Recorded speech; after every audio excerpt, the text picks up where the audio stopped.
India tops in remittances globally.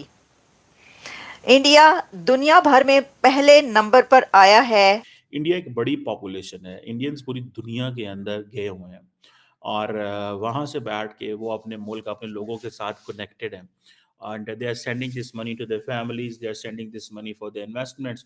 ये जो overall India के हवाले से एक इम्प्रेशन जनरेट हो रहा है ना जी कि वहाँ इकोनॉमी बड़ी बेहतर हो रही है, basically this thing motivates the people.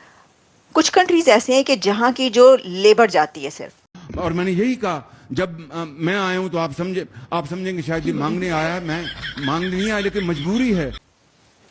Figure को देखते हैं 129 बिलियन डॉलर्स, तो ये total combined budgets of Pakistan and Bangladesh के इक्वल होता है। $2 बिलियन के लिए, $1 बिलियन के लिए नाक रगड़ने वाला देश पाकिस्तान एक तरफ बांग्लादेशी, जिनकी जो बांग्लादेश के अंदर रहने वाले बांग्लादेशी हैं, वो तो कैसे उनके डाउनफॉल हुआ है, कैसे वो बैंक्रप्सी की तरफ जा रहे हैं, गरीब हुए हैं, वो तो सबको पता है। मगर आउट ऑफ बांग्लादेश रहने वाले जो ओवरसीज बांग्लादेशी, उनके संग में भी यही हुआ है, वो भी बेरोजगार हुए, उनको भी नौकरियों से निकाला गया है अपनी इन हरकतों के चलते। क्योंकि अक्सर हम देखें तो वहां पर अक्सर आप देखो कि यूरोप में जाओ, अमेरिका में जाओ, जहां पर एक पाकिस्तानी जॉब करते हैं, बांग्लादेशी जॉब करते हैं, इंडियंस भी जॉब करते हैं, मगर इंडियन वहां पे चाहे छोटा जॉब करने वाला हो, मगर वहां के बॉस में, वहां की लीडरशिप में आपको इंडियन मिलेगा ही मिलेगा। इंडियंस की अलग से एक लॉबी होती है, उसमें भी कई राज्यों की, कई उसमें भी है लंबा चौड़ा सिस्टम, वो हालांकि अच्छा नहीं है, मगर ऐसा हमें देखने को मिलता है।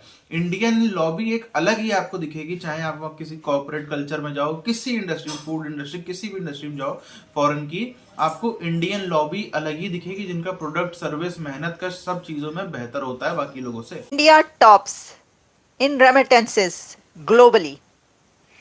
इंडिया दुनिया भर में पहले नंबर पर आया है रेमिटेंसेस वसूल करने वाला कंट्री। यानी दुनिया भर में, इस पूरी वर्ल्ड में जो कंट्री सबसे ज़्यादा रेमिटेंसेस हासिल करता है वो है इंडिया। और ये रेमिटेंसेस इस साल वर्ल्ड बैंक की रिपोर्ट के मुताबिक 129 बिलियन डॉलर्स तक पहुंचे हैं।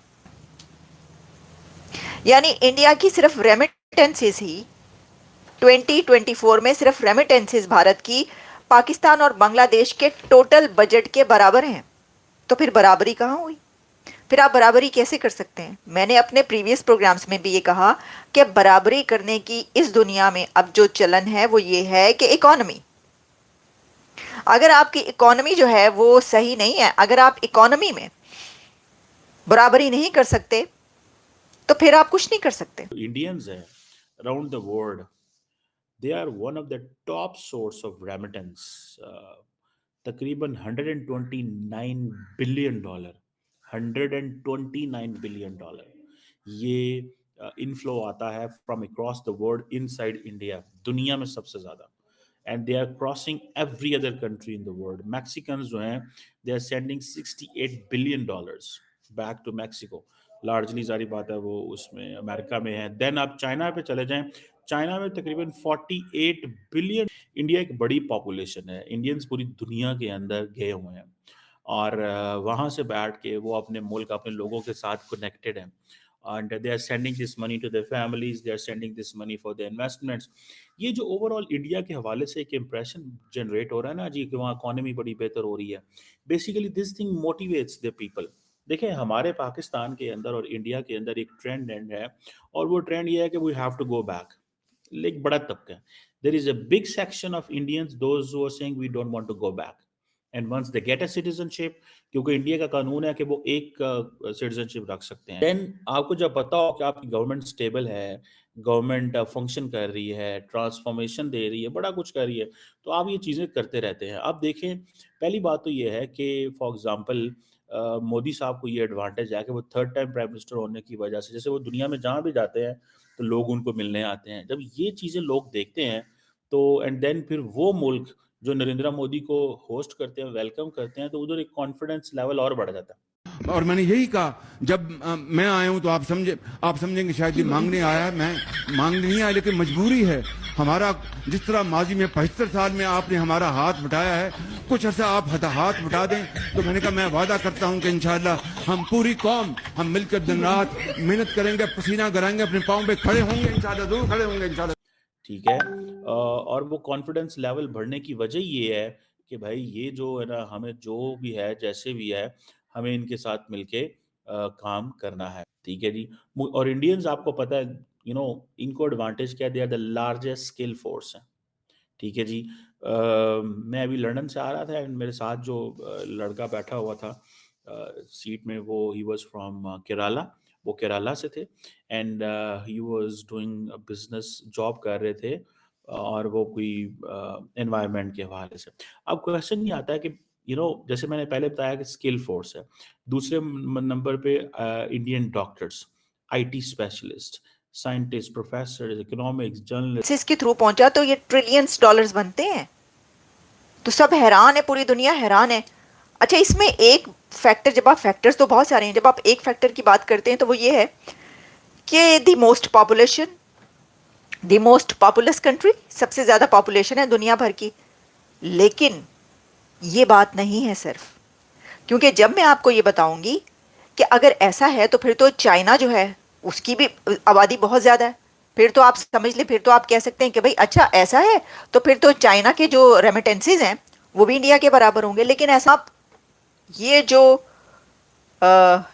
इतना बड़ा अमाउंट है, ये किसी कंट्री की स्टेबिलिटी के लिए बहुत ज़बरदस्त चीज़ होता है, ये बात याद रखिए आप। अच्छा, अब हम ये कह रहे थे कि जो इंडिया है उसमें जैसे कई फैक्टर्स, बाकी के फैक्टर्स पर आने से पहले एक फैक्टर अगर ये कहा जा रहा है तो मैं समझती हूँ कि ये गलत है। वजह ये है कि चाइना की आबादी भी तो इंडिया के करीब करीब है ना।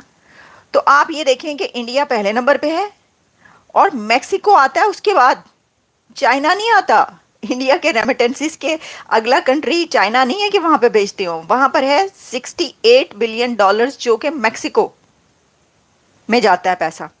अच्छा, यानी आप सोचें कि $129 बिलियन पहले नंबर पे इंडिया, तो दूसरे नंबर पे मैक्सिको 68 बिलियन। कितना फ़र्क है, बहुत ज़्यादा गैप है ना। 35.42 million Indians living outside the motherland, the United Arab Emirates, North America, Saudi Arabia and Malaysia host the largest number of migrants from India.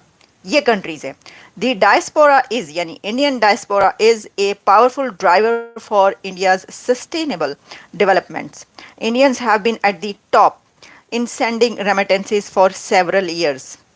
तो अब आप इसमें मुझे ये बताइए कि जो कंट्रीज, जैसे कि हम इसमें अगर थोड़ा सा कंपैरिजन कर लें कि देखें कुछ कंट्रीज ऐसे हैं कि जहां की जो लेबर जाती है सिर्फ, जितना भारत का रेमिटेंस है उतना इनका बजट नहीं, दोनों का मिला करके, और कहते हैं कि दोनों मिलके भारत के ऊपर एटमी हमला कर देंगे। वही बात हो जाती है ना कि चाहे कुछ भी करने की हैसियत ना हो मगर चीखना चिल्लाना अच्छे से आता है, औरंगजेब वाली आते हैं। खैर, बात अब ये है कि रेमिटेंस भारत को आ रहा है $129 बिलियन। अच्छा, इसमें बहुत बड़ा तबका ऐसा भी है जो यूट्यूबर हैं, जो बाकी सब हैं, जो कि वैसे तो अमेरिका में नहीं है लेकिन इनका पैसा अमेरिका के थ्रू होके आता है, तो वो भी रेमिटेंस के रूप में आता है। बहुत बड़ी इंडिया की वर्क फोर्स है जो बाहर जाकर के काम करती है, बहुत बड़ी वर्क फोर्स है जो वहाँ से पैसे बेचती, सब कुछ करती। कई लोग होते हैं जिनका कहना है 5 साल के लिए जाएंगे और फिर कमा वमा के वापस आ जाएंगे, यहाँ पे घर बना लेंगे, यहाँ कुछ अच्छा बिजनेस स्टेबल करेंगे। ठीक है, उस हिसाब से अगर हम देखें तो ऑप्शन अच्छा है। इंडिया उस हिसाब से ग्रो भी कर रहा है कि वो लोग वापस आके यहाँ पे पैसे लगाते हैं, और कई लोगों का जो समझदारी से करते हैं उनका बिजनेस चल भी जाता है। कई लोग हैं जो 2-2, 4-4 पीढ़ी से वापस ही नहीं आ पा रहे, वहीं के होकर ही रह गए।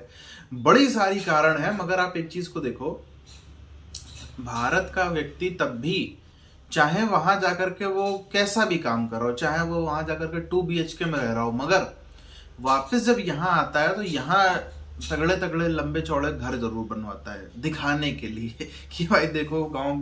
अब किसी को, पब्लिक को पता तो है नहीं कि, एक सेकेंड, हाँ, पब्लिक को पता तो है नहीं यहाँ की कि भाई विदेश में आदमी है तो वहाँ पे क्या कर रहा है, किसी बॉस की डांट सुन रहा है, क्या कर रहा है, कुछ नहीं पता।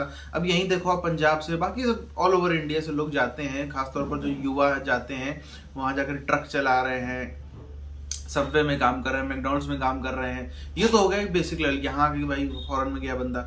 और बड़े लेवल पर अगर आप देखो, कई लोग जाते हैं यहाँ से, बड़े बड़े हमने सीईओज भी भेजे, बड़े बड़े हमने यहाँ पे एंटरप्रेन्योर भेजे, तो यहाँ पर आपको कोई भी ऐसा तबका नहीं मिलेगा जो इंडिया ने वहां पर ना भेजा। और उससे बड़ी चीज आप ये देखो, वहां के लोगों को, जो उनके अपने देश के लोग हैं, उनसे ज्यादा प्रेफरेंस मिलती है इंडियंस को जॉब में, कि नहीं भाई इंडियन है तो उसको पहले जॉब पे रखो।